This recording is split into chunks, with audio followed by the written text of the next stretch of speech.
Welcome back. I'm Calvin Statue Fanatic here at San Diego Comic-Con 2019, the 50th edition. Wow, that was a lot to say in one sentence. But anyway, that's right. There's 50 years of San Diego Comic-Con, and we're here with MCE, representing MCE and Statue Fanatic, and we just finished watching the world premiere of Batman Hush. And following this introduction, you will see the amazing panel and voice actors that put together, and the artists and creators that put together this amazing film, in my opinion. But I will say nothing else because there are major spoilers in this panel. So if you have not seen it and you don't want to know what happens, please tune out, watch the movie, download it. It's available now on digital. Then come back and see what the incredible creators had to say about this movie. And of course, for you super fans, you probably will notice once you watch the movie that there are some changes that have been made. And I'd love to hear your comments below about what you think about those changes that they've made. And they had some great questions from the audience about that as well. So without further ado, here is the incredible artists and creators and voice actors of Batman Hush. Our director on this film, his first directing of a DC Universe movie, Justin Copeland.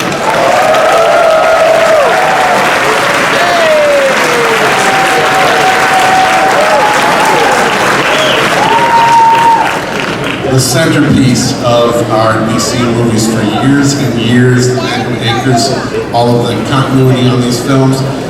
Our executive producer, James Tucker.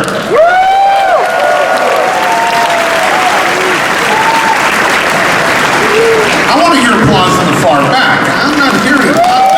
James Tucker. You know her from Teen Titans and Teen Titans Go. She was one of the second voice of Harley Quinn. She brings her back tonight, Hynden Walch.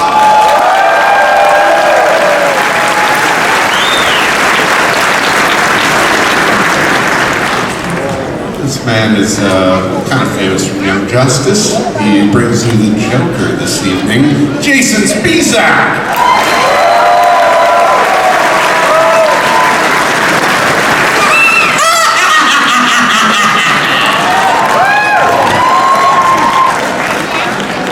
Back for his third time as Commissioner Gordon. Some of you might remember him from Legally Blonde.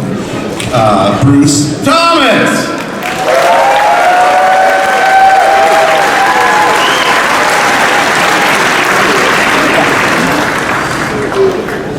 Anybody watch Homeland?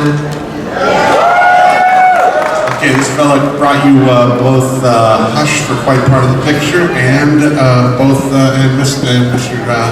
Thomas Elliott. Say hi to Maury Sterling.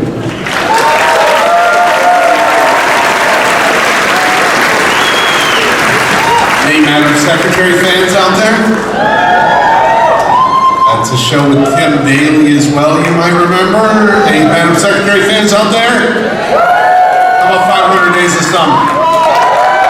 How about Geoffrey Arend as the Riddler?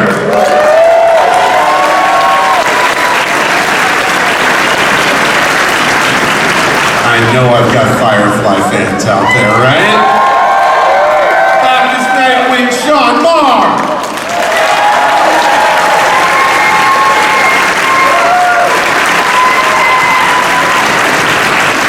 His 10th time as Batman, believe it or not. 10 films as Batman. You hopefully are watching him on Amazon in Man in the High Castle. Jason O'Mara.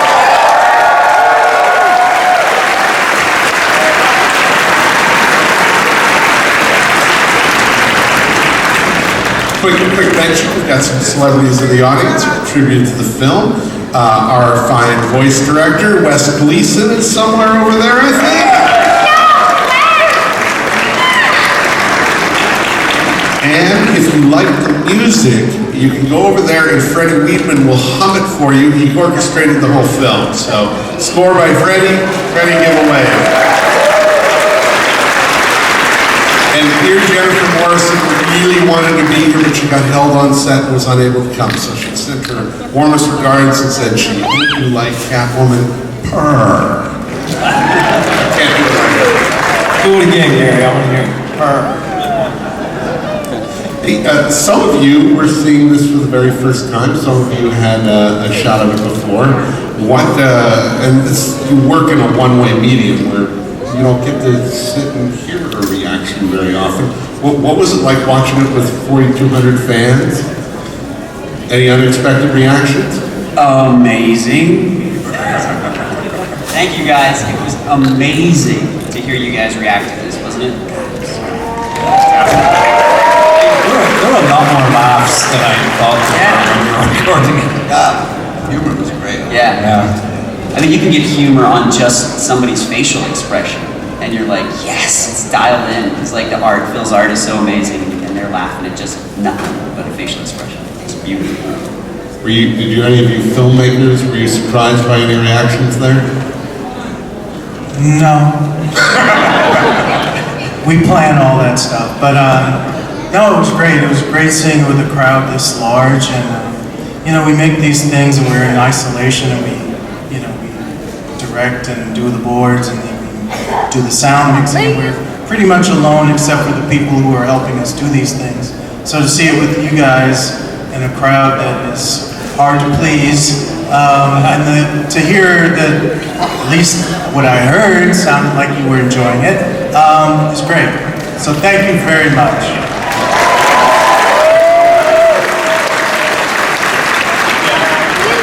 That James hit the nail on the head. You're working, and it seems like it takes forever for one of these to come out. But then, when you see it all together, you hope to get a certain reaction. And when that reaction is positive, you just soak it all in, because you don't know how long that's going to last. So it's enjoyable to watch the whole thing come together, and to come together as a crew to watch, an amazing film. Yeah, watching it with you guys is like optimal conditions, because this is the crowd. You guys are the connoisseurs and the real fans of this stuff, and we feel the same way about the material that you guys do. So it's a real blast to share with you guys at Comic.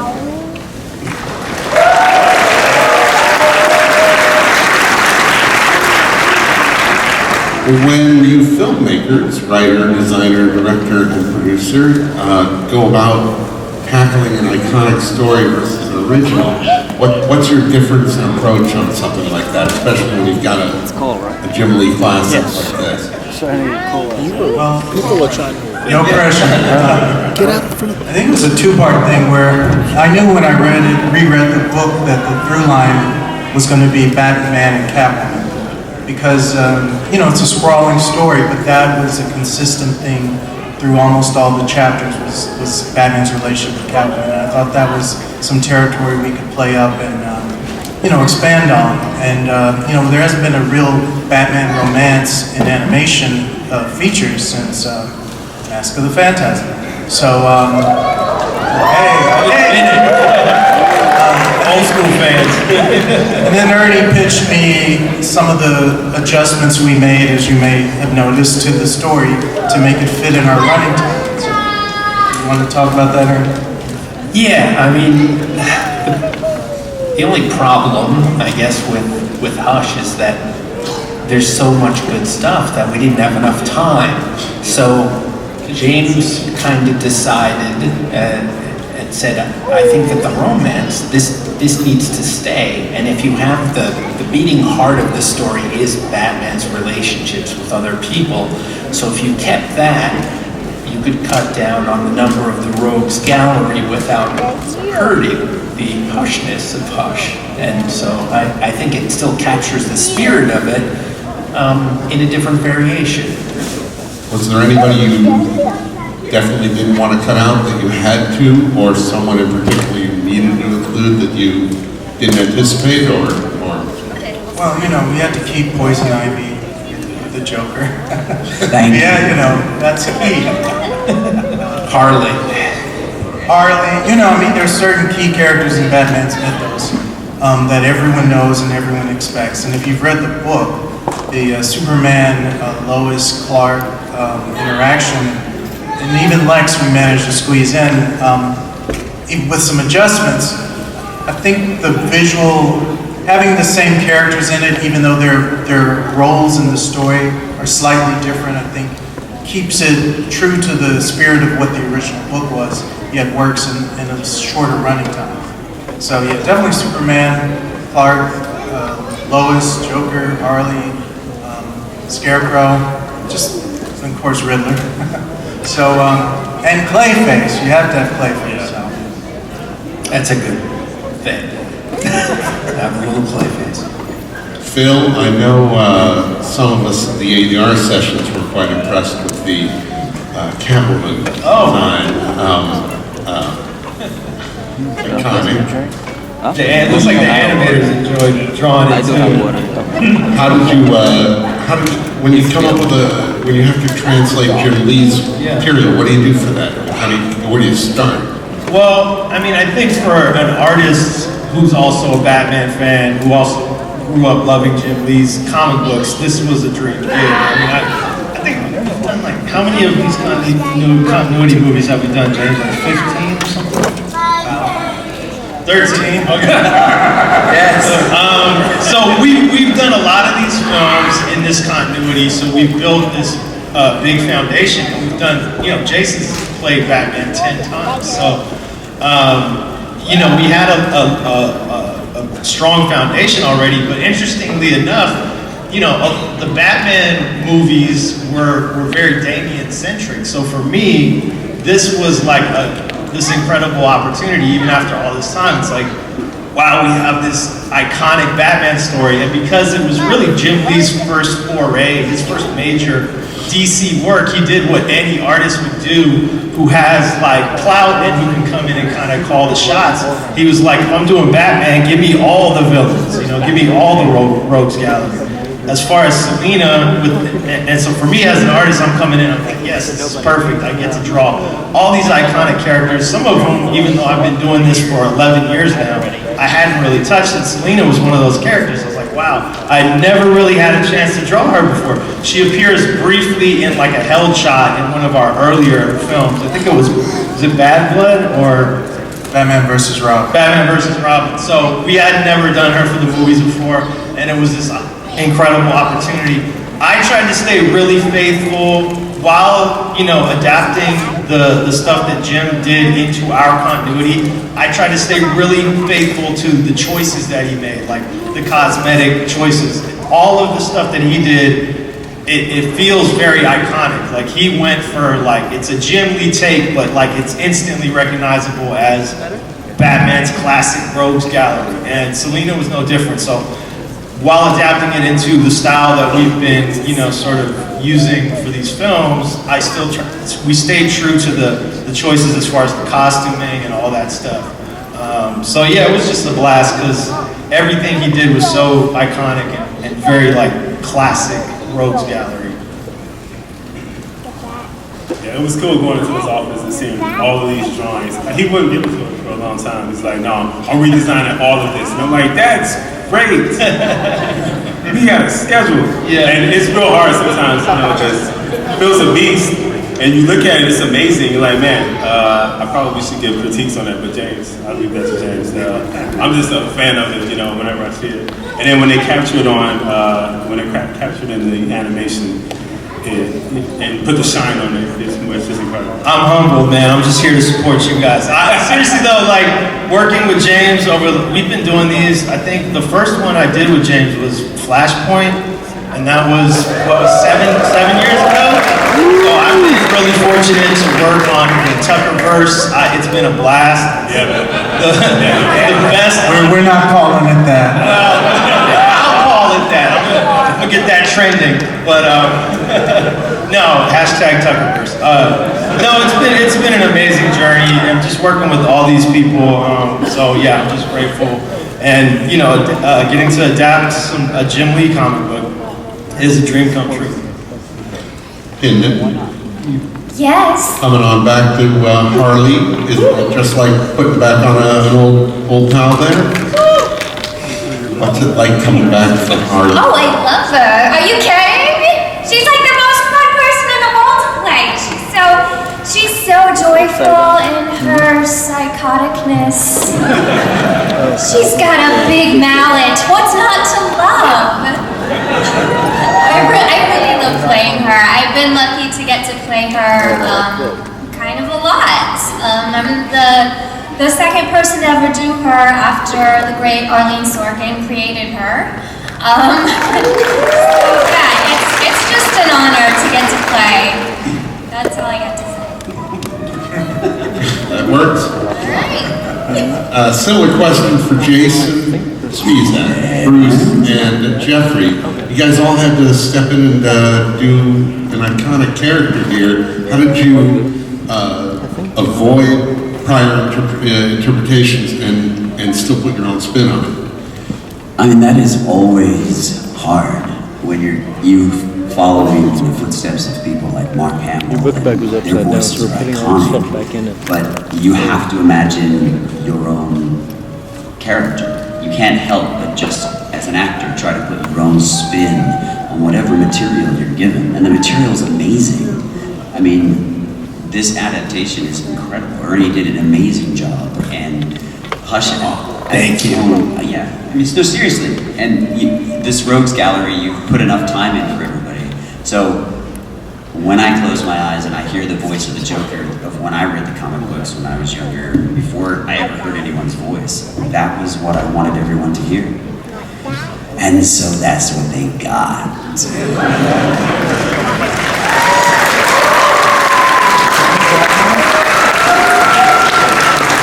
Bruce? Commissioner Gordon is, I mean, a lot of people think he's just this stoic guy. I love the way Gary Oldman played him because, you know, obviously live action, because he had this wonderful way of showing us that Gordon is just split right down the middle between family guy who just wants to help people, take care of people, and really wanting to put bad men in jail. And I think every day of his life he walks that line.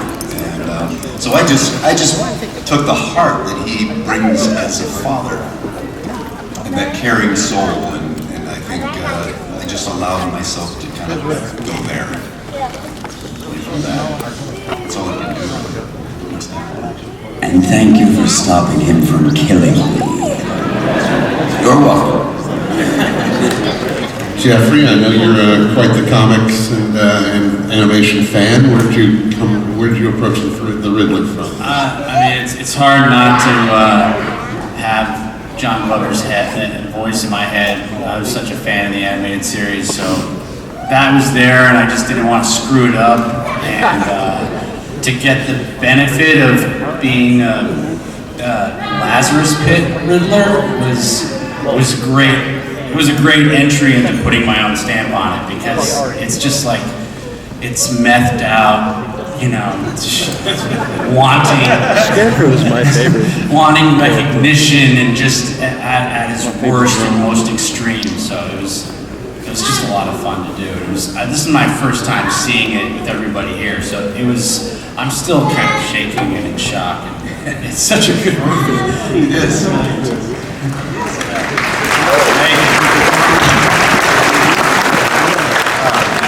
Sean, this is, I don't remember Nightwing being this funny. It seemed like you got all the best lines. Maybe Ernie packed it for you, but what was that like for you this time around? Did you, Ernie? Just a little bit. I like Nightwing. I feel like he always, like all your characters, always gets to bring the humor a little bit. Ernie loves Dick Grayson, Nightwing. So. Really? He likes me the best. You know, it's fun. I feel like I've done it before, though. Yeah? You were fun, but not... Bruce Selina? Come on. Yeah, I nailed that one. I'm backstage. 2 doors over, and I can hear people laughing at half his lines, so... We like sassy Nightwing. Just say that.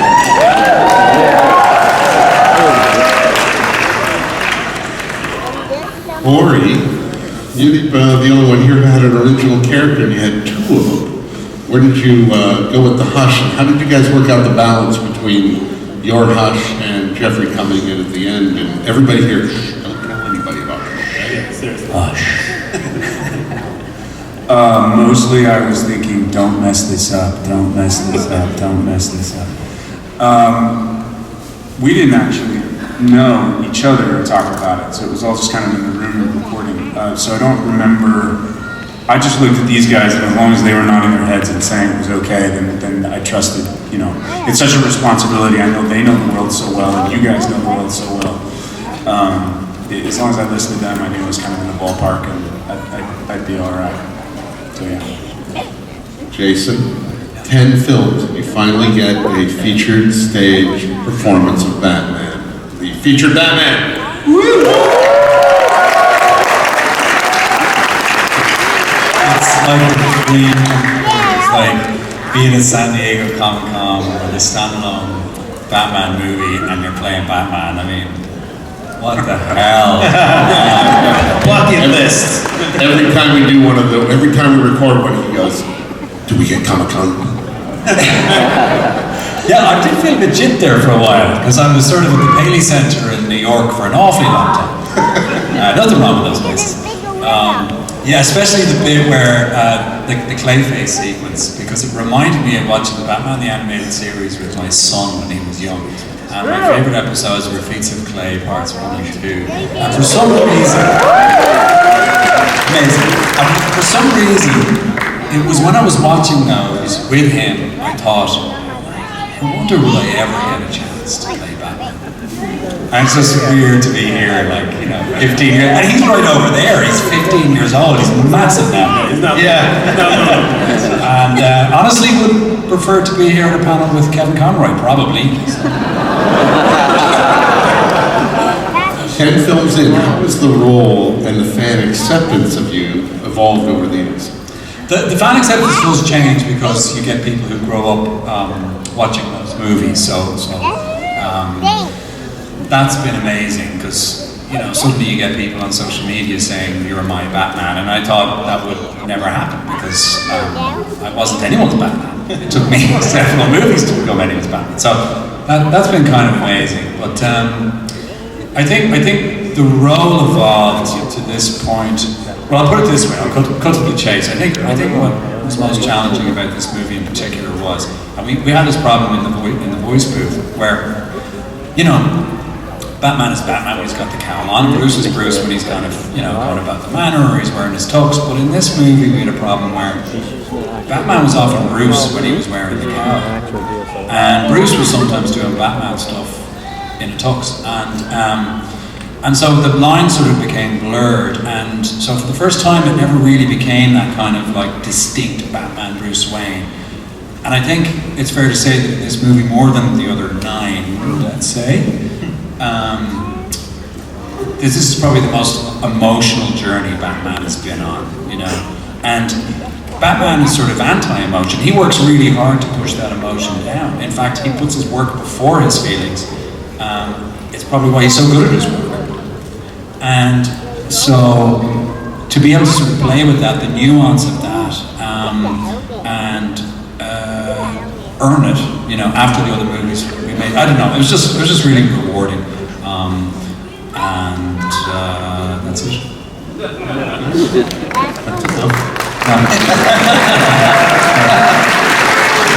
All right, I'm a little overwhelmed here. It's like, there's a lot of people.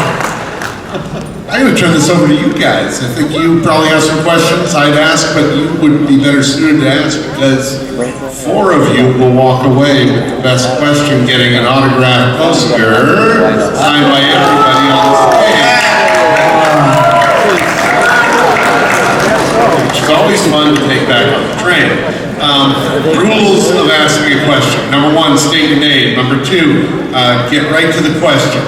Don't dawdle with comments or compliments. We know you love the movie. We know you appreciate the cast. Be respectful. Nobody's going to give you a kiss. And don't take time away from anybody else. Ready, set, go. Hi, my name is Brandon. And my question is, with this movie being based off of some of the brilliant work of Jim Lee, when it came to the animating process and bringing this comic to life, I know you talked about some of the positives earlier, but what challenges did you face in transferring Jim's art style into animation?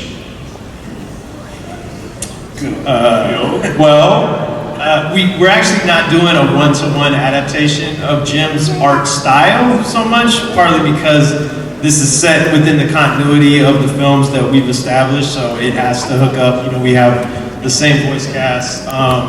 And just for economical and practical reasons, we've kept the style fairly consistent throughout. Jim did influence the early origins of the universe, though, because obviously he was the artist who did Justice League War, which was the first film that I guess it was Origins in the comics, which is the film that launched this series. So Jim's sort of artistic, DNA is in there to some extent, but no, we're not doing a one-to-one adaptation. What we did do, though, is we were as faithful as we possibly could be to the source material as far as the cosmetic choices that we made. We wanted it, and as far as the filmmaking, Justin and James definitely made sure that there were shots from the comic that were in there that fans would recognize. So, if we're adapting something from one medium to another, so certain concessions have to be made, but I think across the board, we're huge fans of that source material, so we tried to keep as much of it as we possibly could. Thank you, Brandon. There you go. Geoffrey wanted a Riddler outfit. He's right there. That's a great outfit. Question. So first of all, thank you for taking me off C-lister list, even though you killed me off. Riddle me this. What is Batman's greatest strength / weakness? What would you say that would be? For which movie?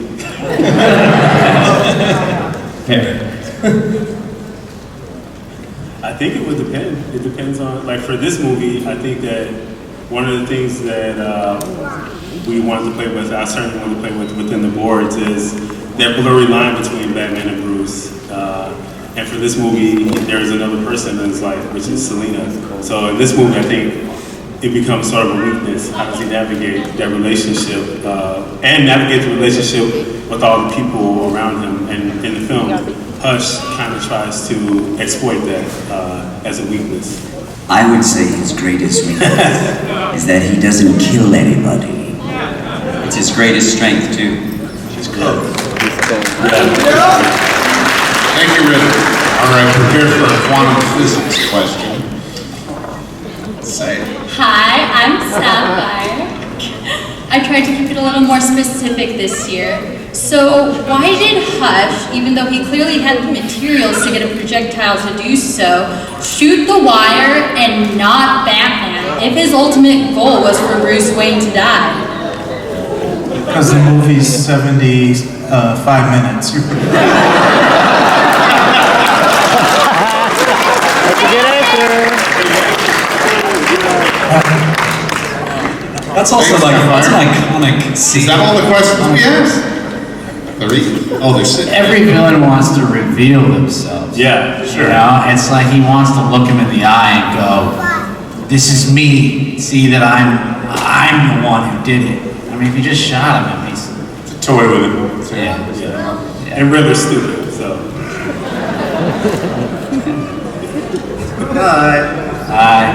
Hi. You are? My name is Vincent, and my question is, how come Batman was ready to kill the Joker, but not the Riddler? Heat of the moment. Yeah. Right? Yeah. I mean, he knows the heat of the moment. He thought his friend was dead right there. Yeah, he thought that the Joker Well, he killed thought him. that the Joker. 100% emotion. He was in the middle of a date. He was having a really nice time. Context is everything. Yeah. I ruined the perfect opera. Yeah, between him and All right, thank you, Vince. Yes, sir. I'm Mohammed, and I was wondering if there were any plans of establishing Aquaman within the current DCEU. Yeah. We did that. You mean for these series of movies? We did that. Throne of Atlantis. Yeah. Go back into our catalog. Yes, sir. Hi, my name is Robert. Is the Riddler really dead, and when can we find out for sure? I think he's dead. Tune in next week. Next time on think that Pros, what can we do for you? you're being Hi,